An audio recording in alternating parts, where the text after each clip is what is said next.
Are you the sort of person who gets offended by criticism? When someone criticizes you, do you feel the urge to quit that job? Or do you feel defensive about your efforts? If yes, then this video is just right for you. In this video, we are going to tell you how you can make that criticism work for you. Yes, you heard it right. Criticism isn't just meant to spoil your mood, it can also help you grow. As you can see, the impact of criticism and feedback on performance is extremely important in communicating with other people, which is the cornerstone of your success in the workplace. As you advance as a leader in your area, your ability to master the art of offering constructive criticism to people in such a way that they feel better and stronger as a result can be the most significant and impactful thing you do. As a result, your attitude to criticism should begin with the idea that it is performance feedback. The goal of criticizing is to provide helpful feedback and recommendations to the person so that he or she can improve next time. Performance comments might even be considered a type of training. Many people at the start of their career are used to becoming angry when the employees would constantly ask them for the tiniest bit of information about how to perform a task.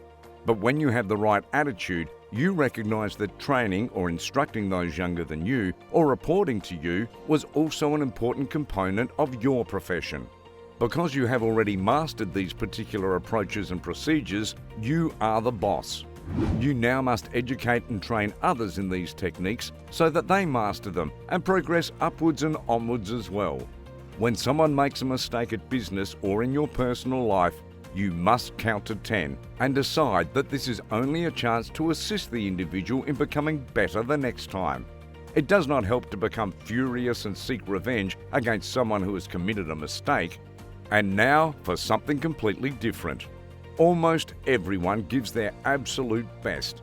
It's a smart place to start by assuming that everyone around you has the best of intentions. Assume they're behaving based on the best information available and putting their abilities and skills to the best possible use. Assume that any errors were caused by a breakdown in communication or a misinterpretation of instructions or expectations. Someone in your workplace may occasionally come to you to complain about a subordinate's performance. Then you should question them calmly if the subordinate has been fully trained, instructed, and supervised in their work performance.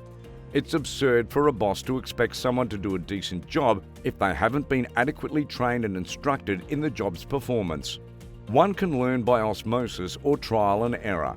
If people are going to achieve their best, they will need outstanding training, monitoring, and coaching. And everyone wants to perform the absolute best job they can. No one ever intends to do a lousy job from the outset. If they perform poorly, it is usually always due to management's failure to adequately instruct and train them, or for entrusting them with responsibilities that are above their skills in the first place. When you have to offer someone constructive feedback, there are several mental strategies you can use to make it more effective and to leave them with strong self-esteem and self-respect than they ever had before. The first, and maybe most crucial, is for you to concentrate on the future rather than the past.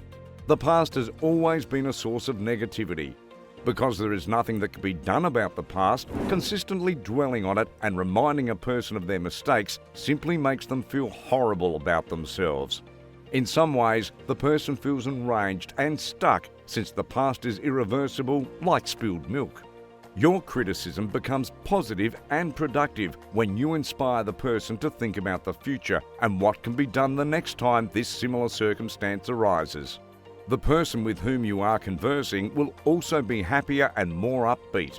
The future is by nature positive and creative, whereas the past is by nature negative and unchangeable. When employees make a mistake, you should encourage them to own up to it. What exactly happened is what you should inquire about. Making a mistake is perfectly acceptable. Making the same error over and over again because you didn't investigate what went wrong is unacceptable. We advise others to consider and study the situation that resulted in a negative outcome. What happened exactly? What happened and how did it happen? When did it take place? Who was involved in this? What causes that to happen, and so forth. But then one should also ask the most crucial question of all. What did you learn? What are your plans for the future? Always question yourself, what do we do now as you look to the future? What's the next logical step? How do we limit the harm and get the most out of the circumstance in terms of meaningful lessons? Focusing on the solution rather than the problem is another approach to think about criticism. Again, a problem-focused approach is necessarily negative, where a solution-focused one is inherently good. You may boost people's self-esteem and get them thinking creatively and optimistically by forcing and encouraging them to think and talk about the solution. Positive people consider the future and potential solutions. Negative people dwell on the past and point fingers at others. Which of the two are you? If someone makes a mistake, make sure to critique the performance rather than the person. Discuss the job or task as if it were a neutral object, such as a book on the desk or table between you.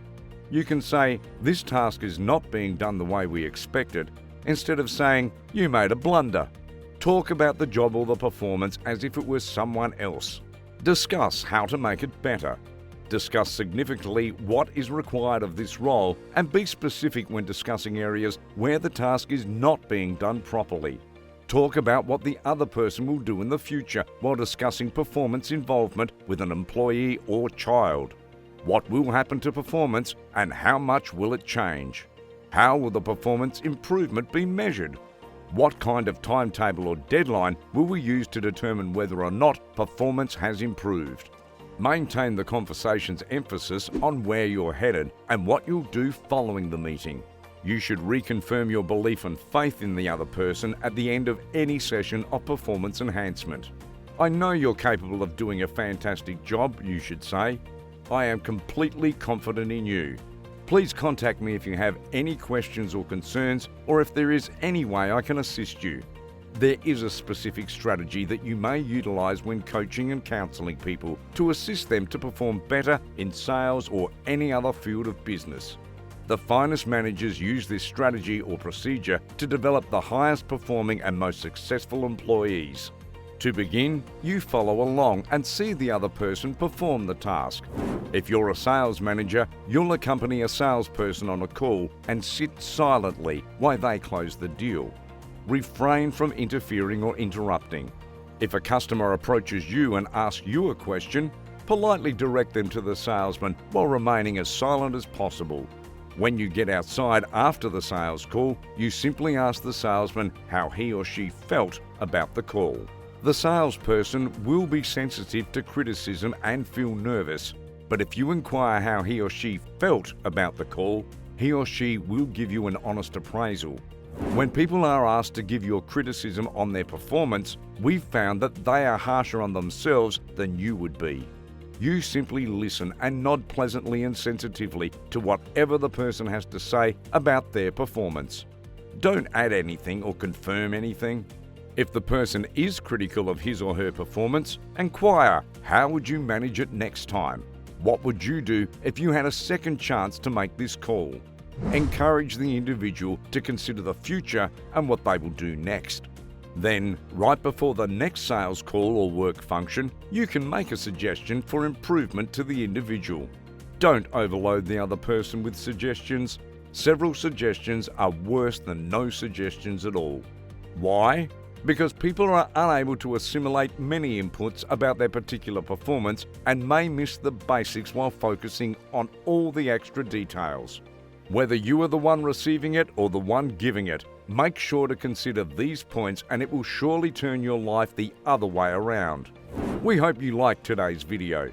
If you did, don't forget to like and subscribe to the channel and press the bell notification so you can be notified when we upload our next video.